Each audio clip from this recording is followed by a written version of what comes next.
Welcome to the Pick Six podcast. Evan Bland still at the Wintry Memorial Stadium. Sam McKewon here in the house. Not in my mother's basement, but in my own. Evan, how you doing? Hanging in, Sam. You know, busy week for Evan Bland. 2020. Busy week for Evan. Busy week. Thank you for all you've done this week. Good scoop yesterday on the Husker player lawsuit. Interesting stuff going on in that particular realm of the world. We will discuss. We're going to discuss that. We're definitely going to discuss the player lawsuit, what they're looking for, what the machinations of the court proceedings were yesterday. We're going to talk about recruiting, Thomas Fidone, Kobe Bretz, and potentially in the next 3 to 5 days, A.J. Rollins. Not sure if he's going to Nebraska, but he's going to be making a decision very soon. So Nebraska's went on sort of a local recruiting run. We'll talk about the impact of Thomas Fidone's commit, the impact of Cody Brett's commit. I'm going to go watch Heinrich Harburg tonight, the Kearney Catholic quarterback out in Scott Frosthold's stomping grounds, Wood River. Unfortunately, I don't think Scott can be there because they don't allow them to recruit. Maybe he can say he's going back to his old high school, which he would be. But that'll be interesting to go poke around a little bit and see what's what. Out there in central Nebraska. Always like visiting there. Lived in Grand Island for 3.5 years, I think. So I think I even took in a Scott Frost Wood River game. Not like, I don't know, he wouldn't have been a senior. I know that. I think he was like a sophomore, so maybe he wasn't there yet. I'm not sure. But I know I went to a Wood River football game. So anyway, we'll talk a little bit about that, and then we'll wrap it up with the Nebraska men's basketball team made a statement against racial injustice and police violence yesterday. We'll talk a little bit about that statement and how it fit into the larger context of a busy week on the sports front after the shooting of Jacob Clark earlier this week. I want to remind everybody that our sponsor is Team Schwalbach. The Schwalbach Agency is a family-owned all-state insurance agency with 4 licensed insurance pros, saving thousands of Nebraska Husker fans money. They sell homeowner, auto, life, and flood insurance across Nebraska, and they also insure all the big boy toys, motorcycles, boats, RVs, off-road vehicles. You'll probably be using more of those this fall now that there isn't any Nebraska football. If you've had your roof replaced in the last 5 years, give Daryl Schwalbach, Kyle Schwalbach, Nancy Mosick, or Kyle Murdoch a call at 402-590-5200. They can help you save a bundle. They're going to have free, no-obligation insurance reviews and quotes. They're going to make sure that all of their fellow Nebraska fans are properly protected. You can contact them at 402-590-5200 or www.nebraskaallstate.com. That's www.nebraskaallstate.com. Thank you to Team Schwalbach. Evan, you have become our Husker parent and player letter and lawsuit beat reporter. I took it initially, but then I was like, I think this is actually going to end with the next letter. And so it was a day when I was doing something else, and so I asked you to do it, and now you've just continued. And you got a really good scoop yesterday that Nebraska players were going to be filing a lawsuit against the Big Ten. 8 Nebraska players did that. That lawsuit was filed, and the first court hearing was yesterday at 3 p.m. in Lancaster County Court down here on, 9th Street? Yeah, 9th Street. 10th Street? 9th Street? Yeah, one of them. Between the two, yeah. 10th Street. So, yeah, right over there. And they had to conduct that via Zoom because of the coronavirus. But, yeah, you've gathered a lot of data and information. You've talked to Husker parents a lot. You've talked to Mike Flood, the lawyer representing the parents, and now the players quite a bit. What have you gathered in the last week or so on this story, and where is it going now?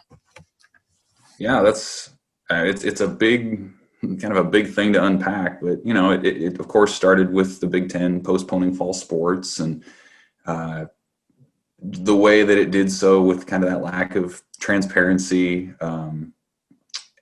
festered with a lot of the parents. Nebraska parents were the first to come out against that after the Nebraska leadership did initially, and then they kind of settled down and have kind of accepted what this fall will look like without football. But Nebraska parents continued on. They have teamed up with 10 other Big Ten schools, so everybody with the exception of Wisconsin, Minnesota, and Indiana. They've come together to pen kind of an aligned message supporting their sons' respective programs, but coming out against Big Ten leadership, specifically Kevin Warren. But the first kind of inkling we got of any kind of legal action, excuse me, came a week ago when Nebraska parents laid down an ultimatum against the Big Ten and said, we want to know who voted which way. We want records of that meeting. We want to see the medical data that was used in making the decision, and they had until this previous Monday to deliver those documents. And that deadline passed without any kind of communication from the Big Ten. And so then, as we said on Wednesday, 8 Nebraska players came out, and they were the ones who officially sued the Big Ten through Mike Flood. Obviously, a lot of these players are doing so kind of with the support of their parents, and through that, they're not doing this on their own. Certainly when I was 19 or 20, I would have had no idea how or when or why to sue somebody as big as the Big Ten. But they put that out there, and then they had a motion to try to, for early discovery is what they called it, where they're trying to, in a timely fashion, get those documents from the Big Ten. They believe because, first of all, those documents shouldn't be all that hard for the Big Ten to procure. They haven't been, they should be easily accessible and easily transferable.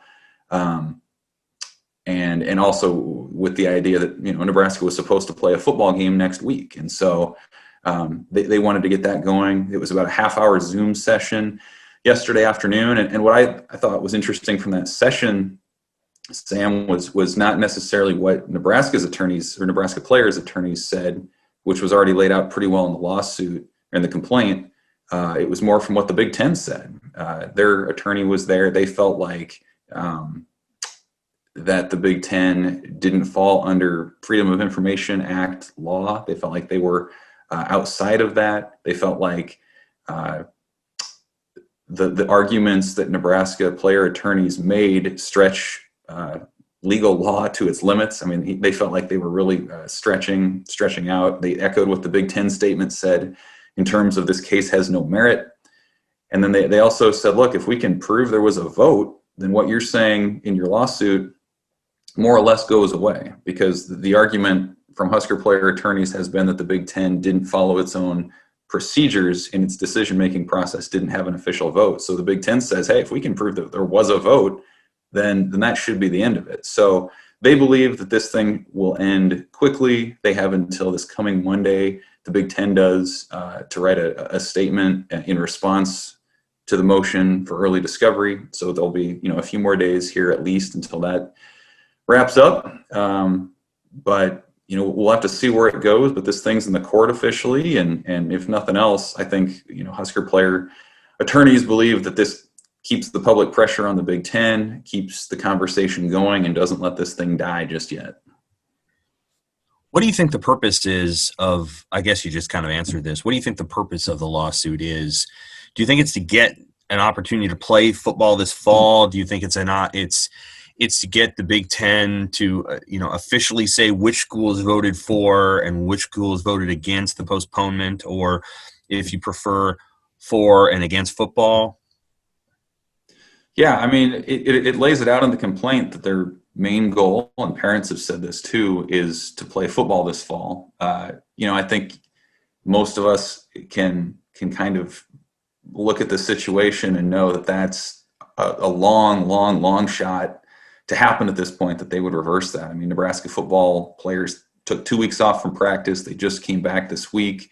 The odds that the Big Ten would reverse a decision like that, just astronomical at this point. But in anything like this, you shoot for the moon, and if you don't get it, then hopefully you at least get that transparency. And I think that's really what this is about, is they want some answers. They want accountability from presidents and chancellors, which direction they voted. They don't want them to be able to hide behind kind of these closed door meetings. They want some accountability there. And then they want specifically to know, what medical data the Big Ten used in coming to this decision, whether the myocarditis factor, how heavily that weighed. They want to know how outdated maybe some of that information is from when they made that decision 2.5 weeks ago. And again, they believe that there's still enough time to play a season now. The SEC, some of your other Power 5 schools aren't starting still for another, 3 weeks, 4 weeks, maybe even. And so, yep. So SEC starts on September 26th.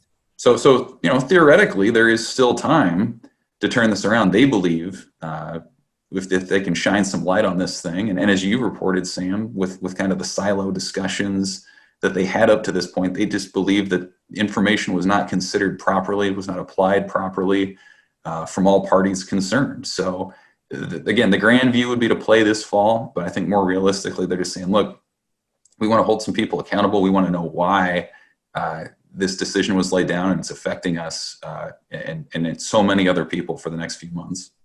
I'm a little surprised that they didn't functionally sue the Big Ten universities that they think voted to postpone, because with the exception of Northwestern, all of those are public universities, and any discussion that they had via their public university email or phone calls, things like that. I know there was some website out there. There's a million websites now that do this stuff, but there was a website out there that got, for example, emails from Ted Carter and Ronnie Green. Well, you can do that in part because it's public data, right? Now, there's a Nebraska state law that I think shields Nebraska state senators. I can't remember if that's accurate, but something like that. Or regents. It's not regents, though. But anyway, I guess what I would say is that I'm surprised they didn't do that, because the Big Ten is a sort of nonprofit private corporation, so to speak, a private business, if you will. Can probably argue, hey, yeah, you can't get our stuff. Like you can't get the NFL stuff. You can't get Major League Baseball, the NBA. Like nobody's going to sue to get Adam Silver's emails that he's had over the last week, or sue to get Roger Goodell's emails that he's had over the last week. You can't really get that data, but you can get it through the universities themselves. So the point that I think the Big Ten lawyers are making, in the sense of like, look, we're not subject to this. You can't just extract private data from a private corporation unless there's a crime and there's some sort of, you're compelling it based on criminal discovery. And to be very honest, I think that's pretty accurate. What is not, what I'd be curious to see is because I know the lawyer Tom Mars has submitted FOIAs to these public universities, and those places probably do have to produce documents. In other words, the Big Ten is not Fight Club. Like any and all topics that relate to the Big Ten are not verboten from being shared if it went through a public university system. Now, if the Big Ten's hosting a Zoom call, and that's Big Ten property, in other words, it was launched by the Big Ten's, whatever you want to call it, okay. But if for some reason there was a Zoom call that was started by the Ohio State University, and the Ohio State University owns the launching place of the Zoom call, in other words, it's their data or it's their email system, I think you can get that. The other piece is that I'm very confident there was a vote. I think Nebraska knows there was a vote.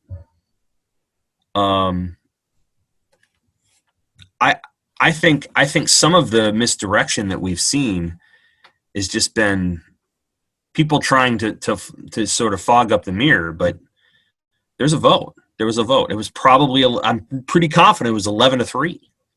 Ohio State, Iowa, Nebraska. Those are the ones that won in football, and the other ones did not.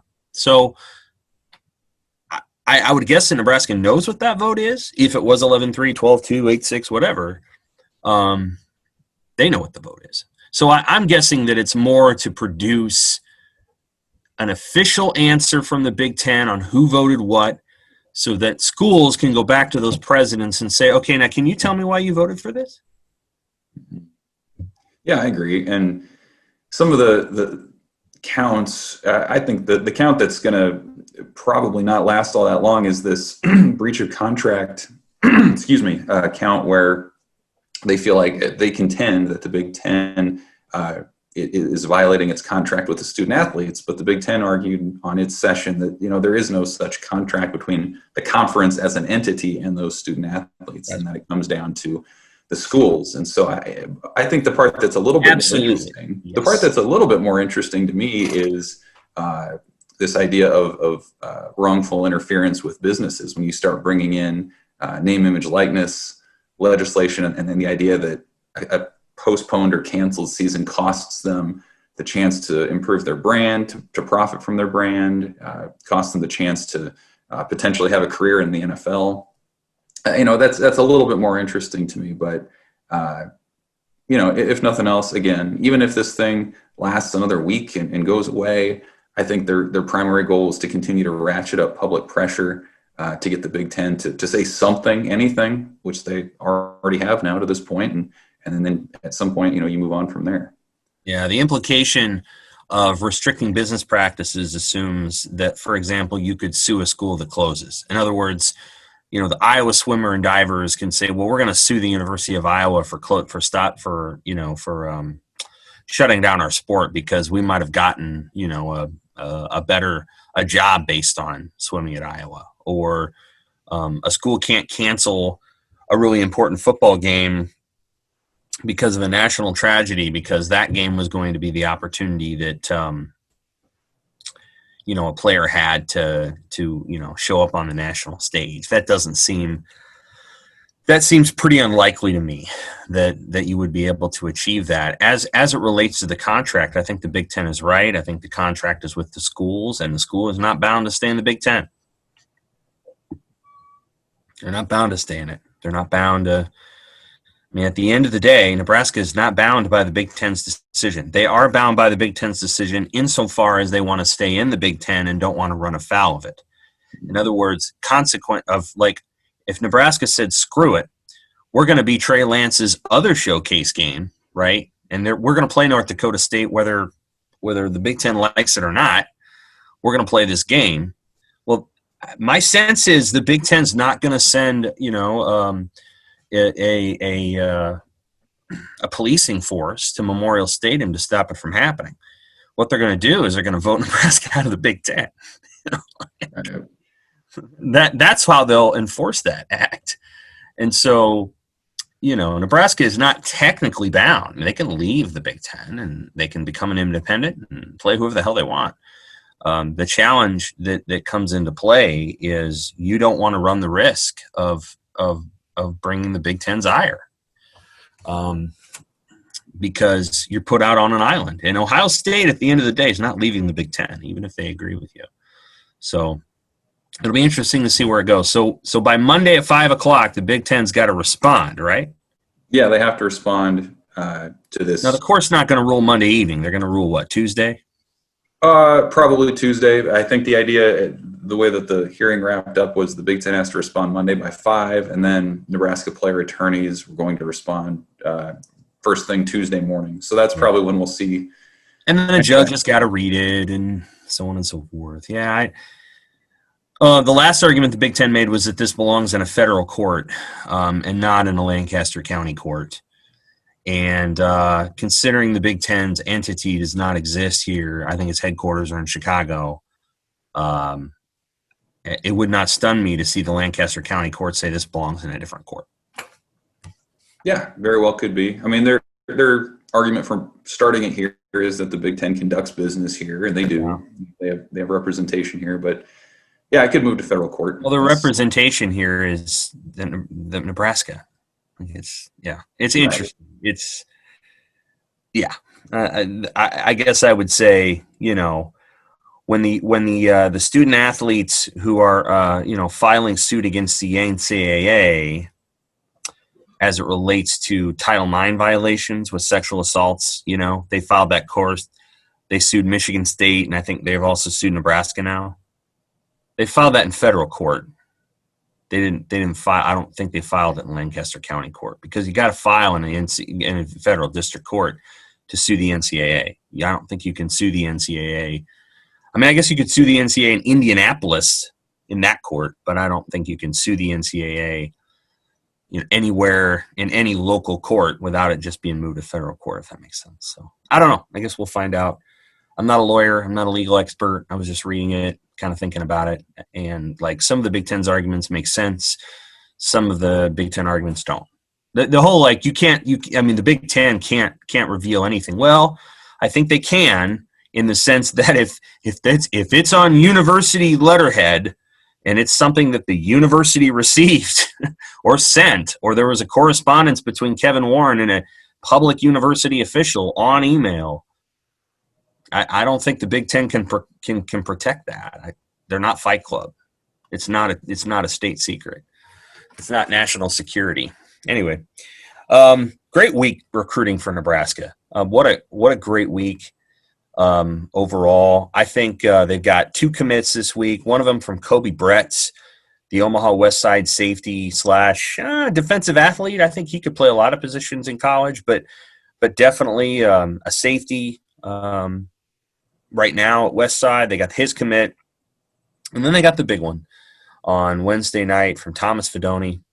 Really good job of KTV kind of hosting that. You don't see those much anymore. I guess I kind of missed it. Like, I kind of missed seeing a hat ceremony, and it was sweet. It was very sweet. They obviously love doing that.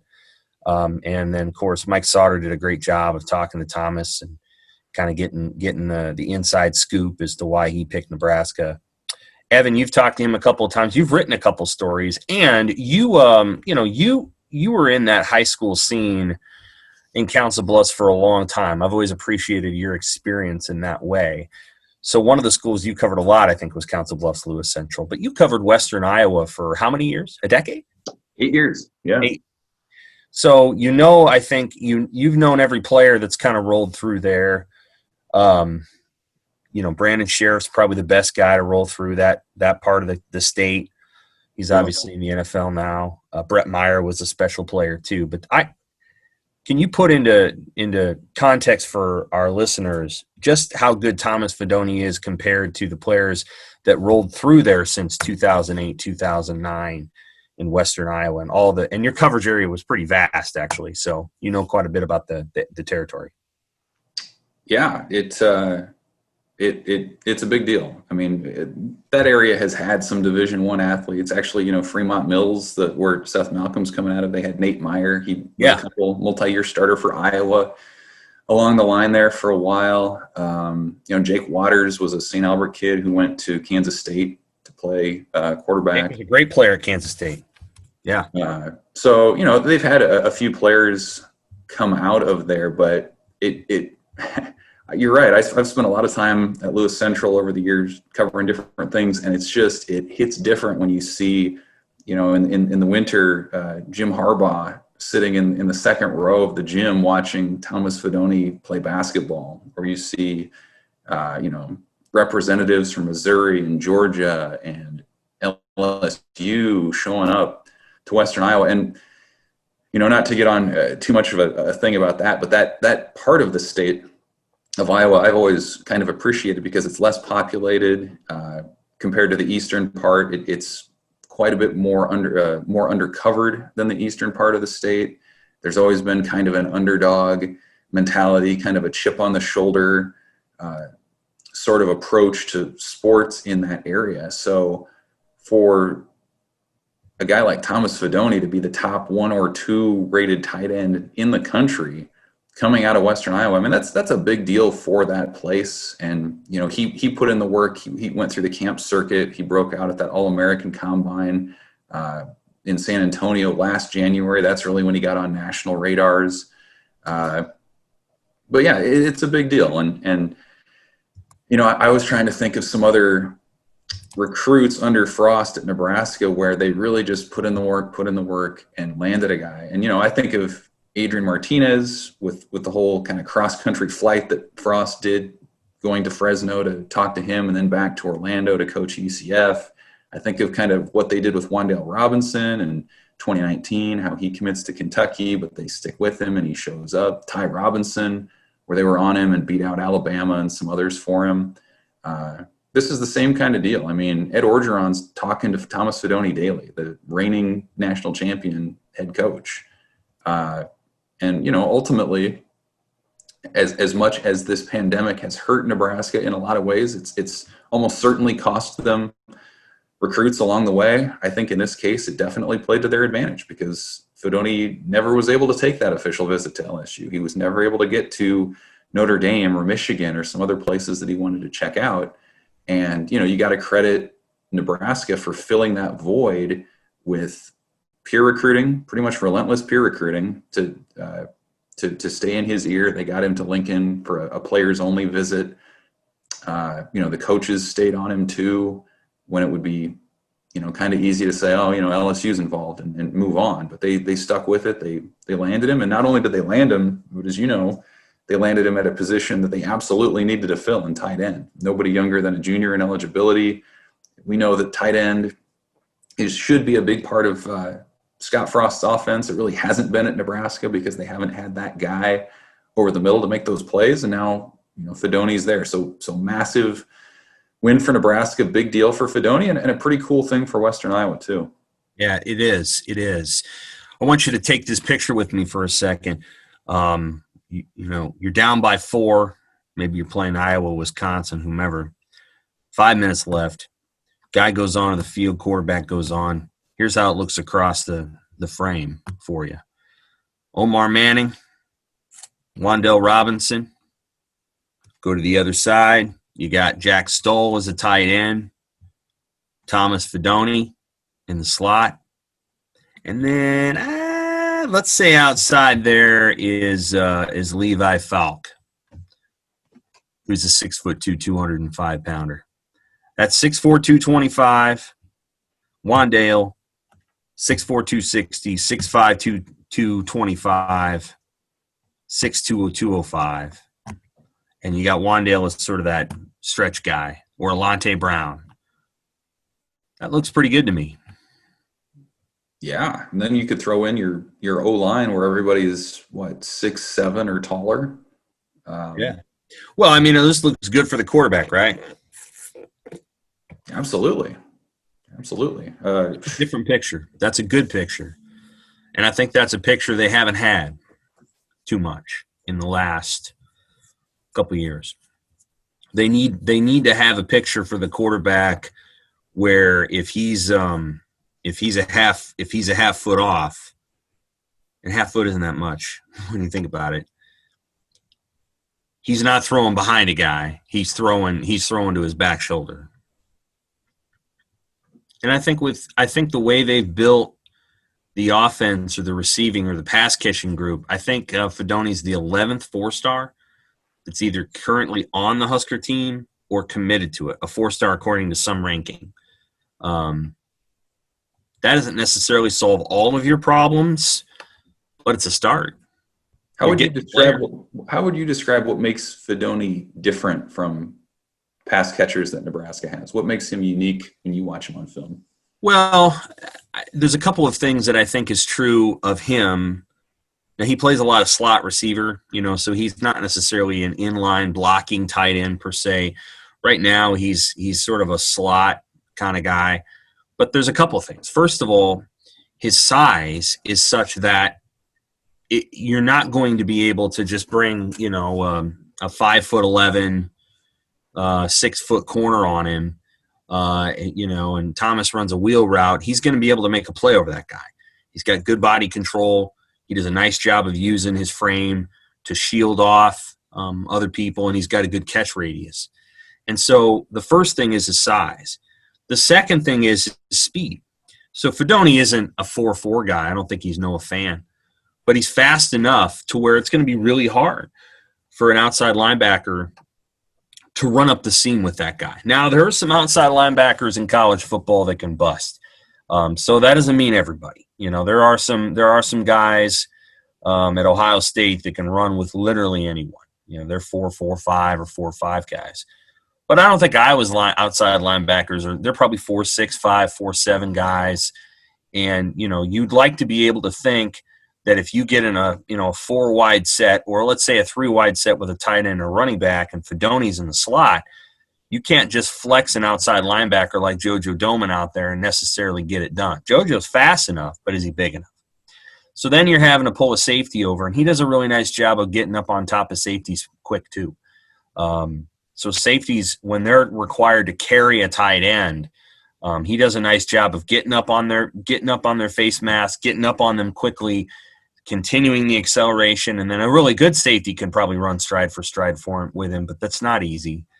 And beyond that, after you say, okay, a corner probably can't cover him easily, an outside linebacker can't cover him easily, maybe a safety can, but the minute that you dedicate a safety to that, you're either in quarters because that safety's taking him man up, or you're in something else. I don't know, you're bringing your safety down and you have a one high safety.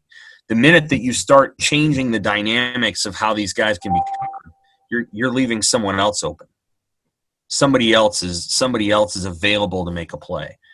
And so the thing that Nebraska was never able to really get to consistently last year is, how do we get to the point where our outside receiver demands coverage of two men? Like, you can't just have that guy covered by a corner. That guy, either through speed or size, can beat the corner. And they didn't consistently have that. That was one of the issues. Omar Manning can solve some of that. Marcus Fleming is so fast that you can put him outside and he can just run. Alante Brown is fast. And so there's some things that some of these guys can do that changes the dynamic of who's open and who isn't. And once you start changing the dynamic of the coverage, that's when you can start beating the crap out of them. That's when you can start throwing the ball all over the yard.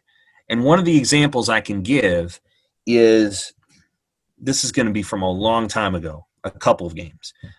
Two of the examples I can give was the 2013 Capital One Bowl, which was when Nebraska played Georgia, and the 2012 and 2013 games against UCLA.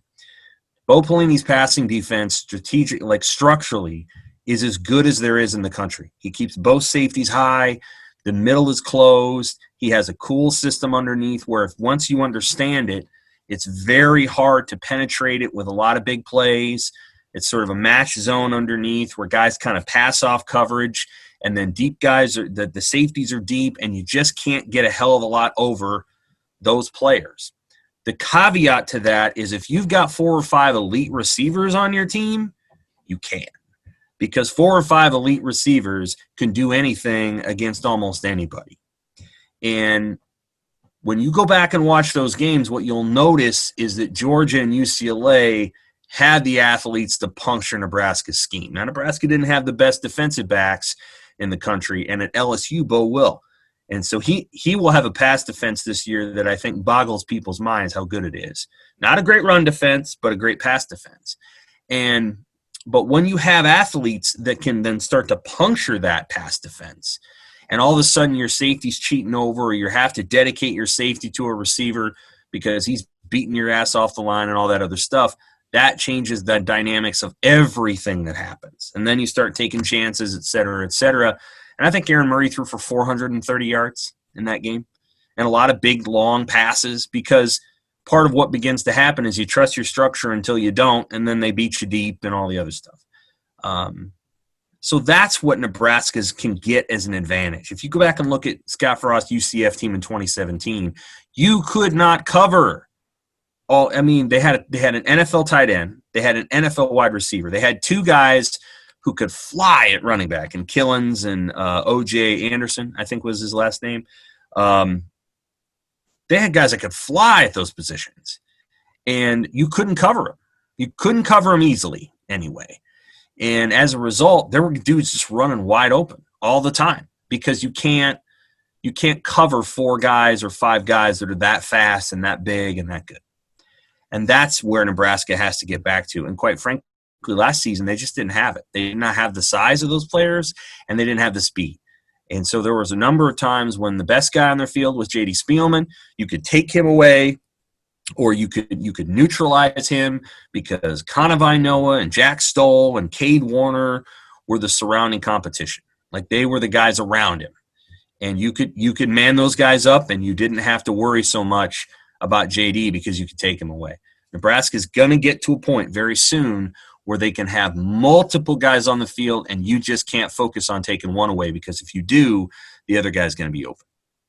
Yeah, and doesn't it, it feels like finally we'll be able to have kind of honest assessments too of the offense, right? Like last year when Martinez would be struggling, it often came down to, well, yeah, okay, he missed a few throws, but like he wasn't helped because, those swing passes weren't blocked well on the perimeter, or, guys just weren't getting open for the most part. And so it felt like it was this confusing dialogue all season where people didn't know whether to be, I don't know, frustrated by Martinez, to be frustrated by the offense, the play calling, whatever. And so I think when you finally have a good stock of wide receivers like Nebraska will for the first time in 4 or 5 years, where They had a good group in 2017. It was a yeah, I mean, shitty year, but they had good receivers. yeah, okay. I mean, yeah, 3 or 4 years though. It feels like that's been a position of weakness for so long. That now finally maybe that group can bail you out in some situations. Maybe they can get a jump ball. Maybe they can come through on a fade. Maybe they can bust a play on 3rd and 6 that goes 70 yards instead of catching it 3 yards short of the sticks. Whatever it might be, it just that's been missing. As we've talked about Scott Frost in Nebraska and some of the struggles, that whole receiving position has really gummed up what they've wanted to do on offense. So it's exciting to see what some height can do, what some speed can do. And, with the commitment of Fedoni, I mean, you think about who else that might attract. If you're a class of 2022 quarterback and you look over and see that you've got that guy, in your offense for a couple of years, that's pretty exciting. So Yes. I think the ripple effects of his commitment within that offense is going to be exciting to watch. Yes, I agree. So the idea that you can maybe attract a quarterback going forward that would be appealing. I mean, I think the quarterbacks they have now are good, but yeah, that would definitely be an appealing thing. Kobe Brett earlier this week committed to Nebraska, a safety, Omaha West Side. Really like him. I think he's got a nice upside as a defensive athlete. Runs well, runs, tackles, just an overall good athlete. Could play outside linebacker. Might grow into that role. As it stands right now, he's probably a safety. The rule of thumb is if you can have a 6'2" safety that runs, a 4.5, keep him at safety. All the better. But you could see him also drop down and maybe be an outside linebacker where he can rush the passer or do some other things. And of course, in Shenander's defense, there's some flexibility that goes along with the role. So that was a good addition for Nebraska. They've moved up quite a bit in the recruiting rankings, so they're now in the 20s. I think on both Rivals and 247 Sports. I'd have to look at ESPN. I don't think they are, or they might be, but ESPN is not as high for whatever reason on Thomas Fedoni as Rivals and 247. That might be because ESPN doesn't have a lot of, I don't know, how do you put it? I don't even know what the right word is. They still have a lot of analysts up here that are paying attention to Midwestern football, so they may not have as good appreciation of I don't know how good he might be because they haven't spent maybe as much time up here doing that. But I think they're doing better in the recruiting rankings. And then of course you have one more guy in AJ Rollins, who is the prep tight end. I don't know how he did last night against Westside. Obviously Westside dominated that game. I think they won 42-0. But Rollins is sort of a prep tight end. He could play tight end. I guess he could play defensive end or outside linebacker, but I believe he's going to Nebraska as a tight end if he commits to Nebraska. We don't know for sure if he is. Missouri is a finalist as well. Missouri has a good offense for tight ends, and I think he's got an offer from UCF too. But if he picks Nebraska, then they've went on quite a local recruiting run here in the last 2 weeks or so. And doesn't it seem all the more important given the continued dead period in recruiting? Like, Nebraska, I think, is fortunate in some ways that the local talent has been so good in this cycle that they haven't had to, I don't know, force the issue or take another commitment from somebody who hasn't seen the campus. Like, we've talked about it some, but since Frost has been here, they've done a good job kind of locking down the borders for the most part.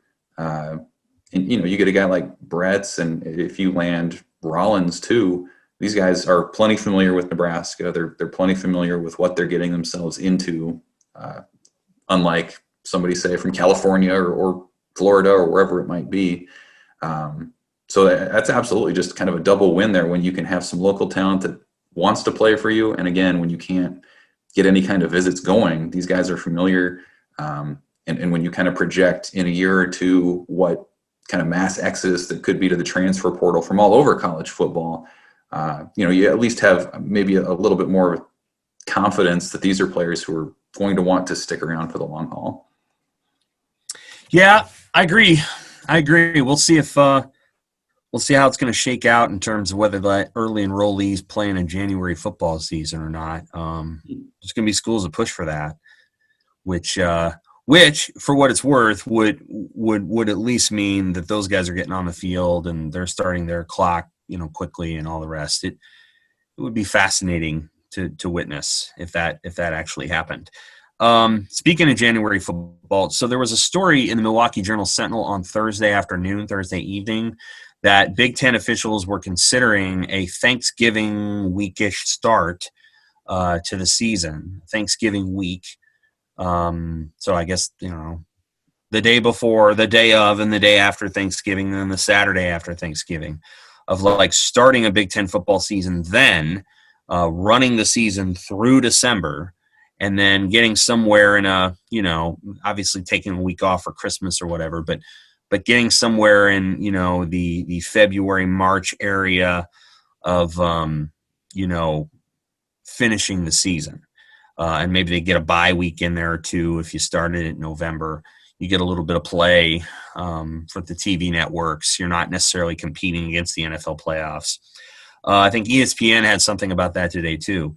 Talked to Bill Moose briefly, asked just for confirmation of the Journal-Sentinel story. And, of course, Bill Moose is on the scheduling committee, and he said there's no plan at this time, no definitive plan at this time. That doesn't mean there won't be a plan in the future to start it on Thanksgiving weekend. It's possible that will happen. I could see it happening. I think there's a definite change in the room now, a big change in the room, which we described in my story and in our podcast last week, that the silos are gone. Mm-hmm. And so part of what's happening, the dynamic that alters in this room, is now that all of the presidents, some of the presidents are in the same room as the coaches, the nature of the public discussion completely changes. It just changes very, very quickly. And part of what happens the minute it changes is you start to see this, okay, so what's compromise going to look like? Well, compromise is going to look like we might start this season in 2020 if we can.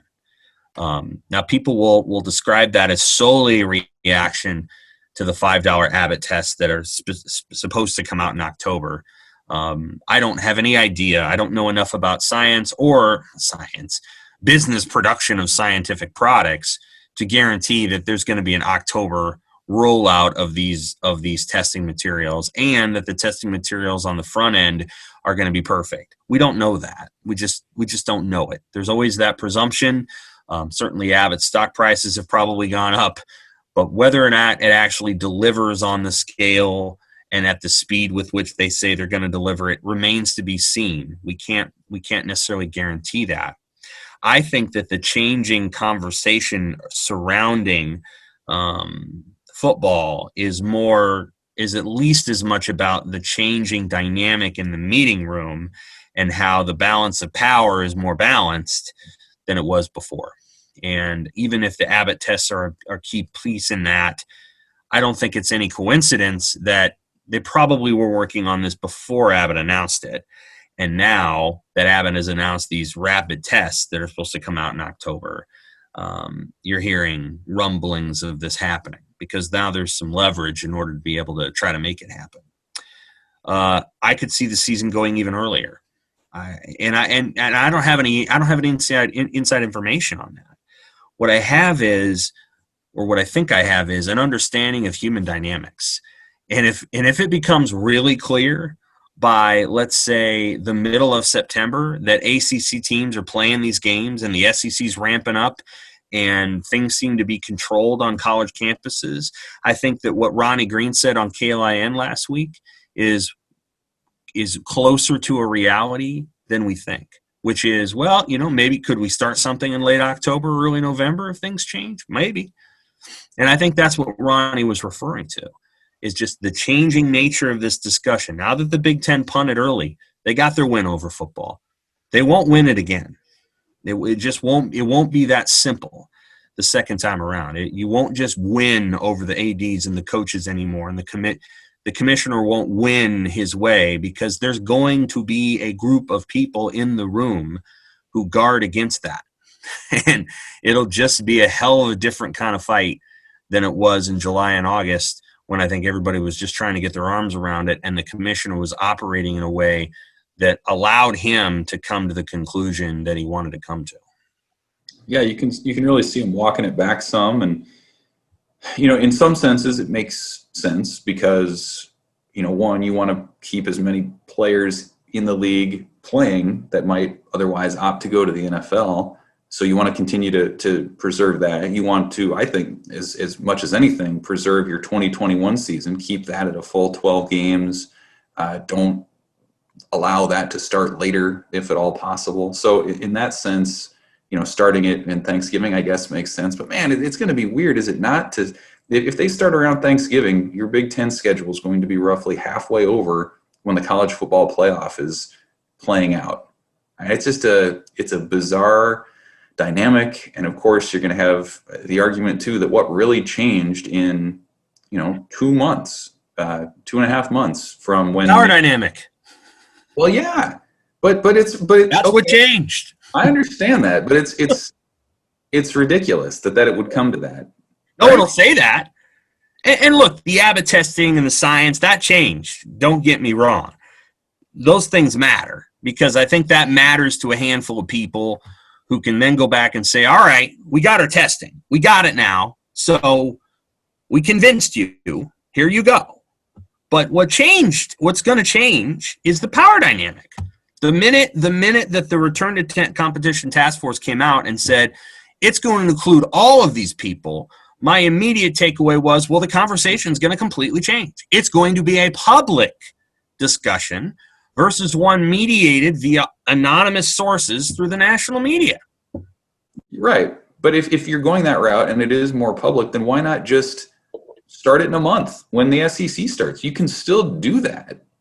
Like, I don't see why you wouldn't look for that unless you're just talking about ego and pride at this point. I think it's a compromise between when they think they can get the rapid testing, and high schools are playing. It hasn't been a huge deal to this. It's a power dynamic. This stuff can change really, really, really fast.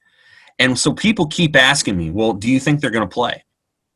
And my answer is constantly, well, they've said no, but everything's a power dynamic today. Everything in our country is a power dynamic. That's all it is. Like, they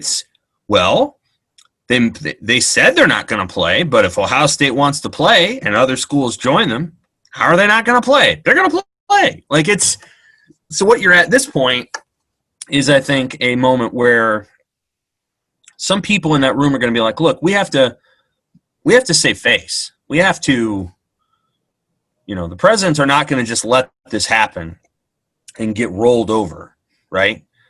It's not going to be that easy. But simultaneously, hey, we're not waiting until January to get this done if other people can get it done, just so we're clear.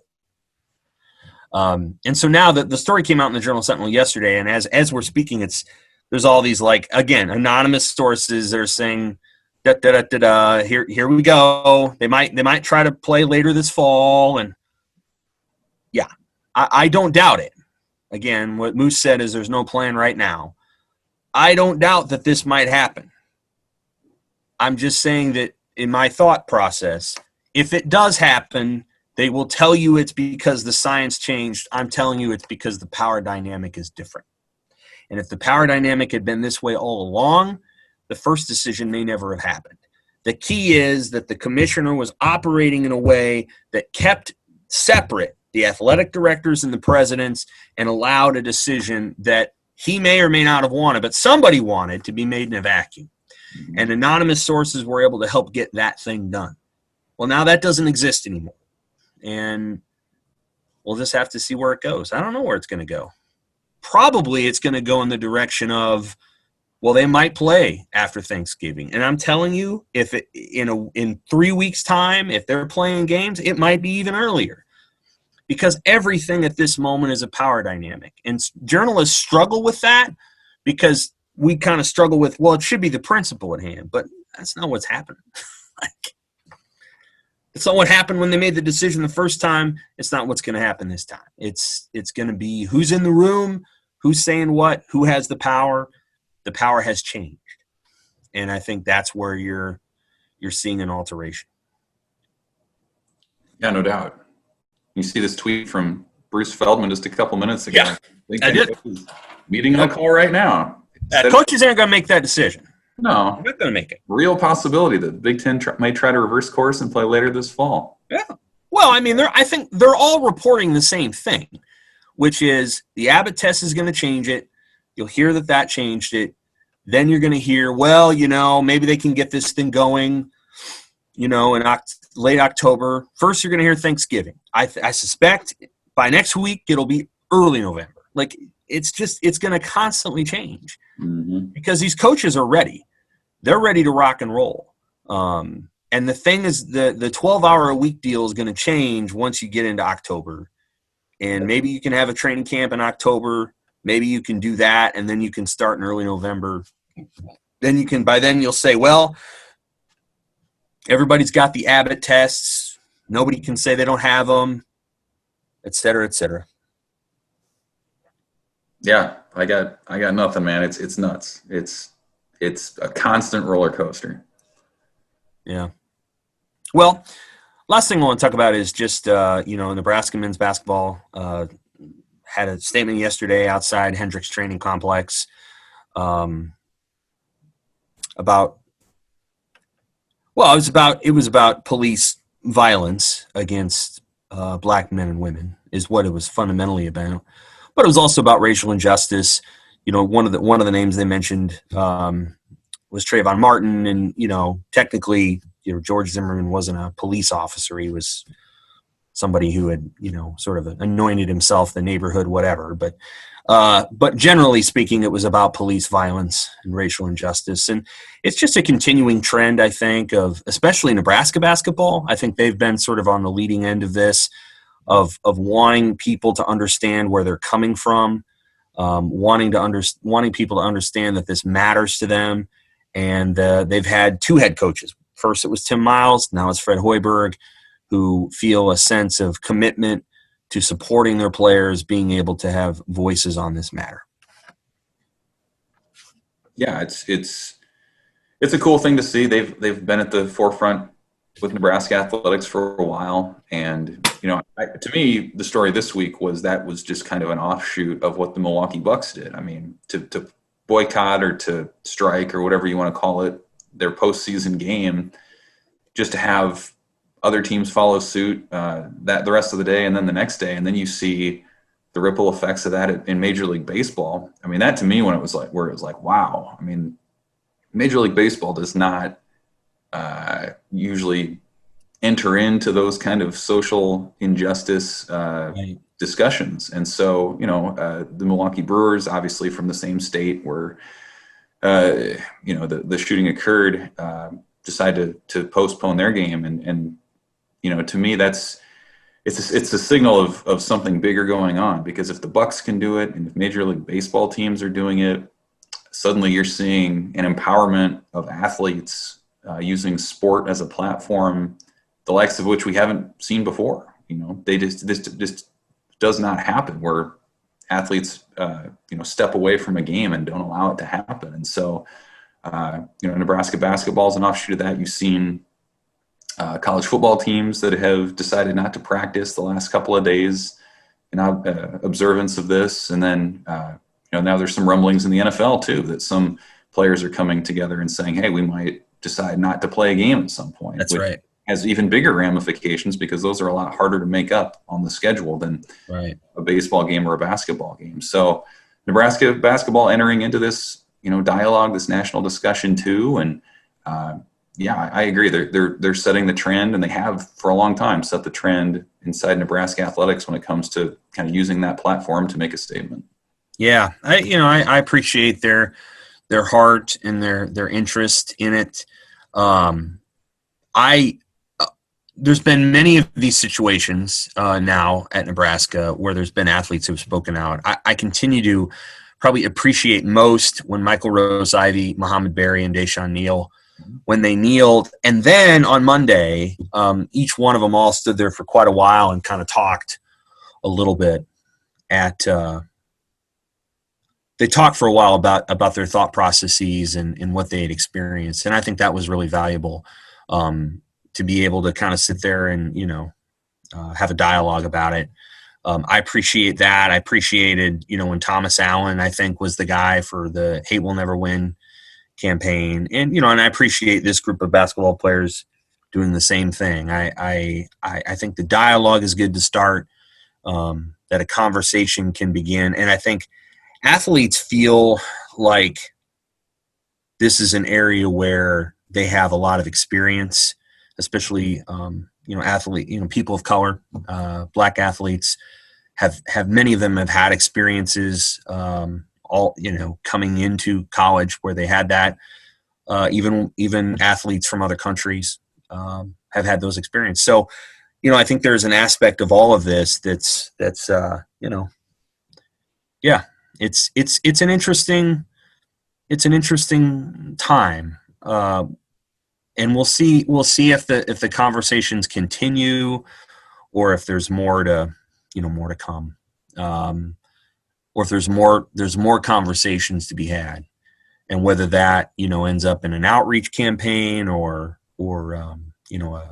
some sort of, I could see a summit, something related to like an athlete summit where you've got 5 to 7 athletes at Nebraska, the ones who are on the anti-racism, anti-hate coalition, but also a couple others, a football player, a basketball player, and there's a deep sort of abiding process, and they kind of talk about it a little bit. So that would be interesting to me, to kind of hear from it. And we'll go from there. But I appreciated their comments yesterday, and we'll see if there's more to say. That's pretty much all I had for this week, Evan. This was good. We'll see what next week brings. Probably conversations about playing football in February or November or October or April. We don't know. All right. Next week. Who knows? And then there'll be an update on lawsuits and recruiting and all this other stuff. Things never quite end, do they? All right. Thanks to all the Husker fans who will listen and watch, and we'll be back next week with, another Pick Six podcast.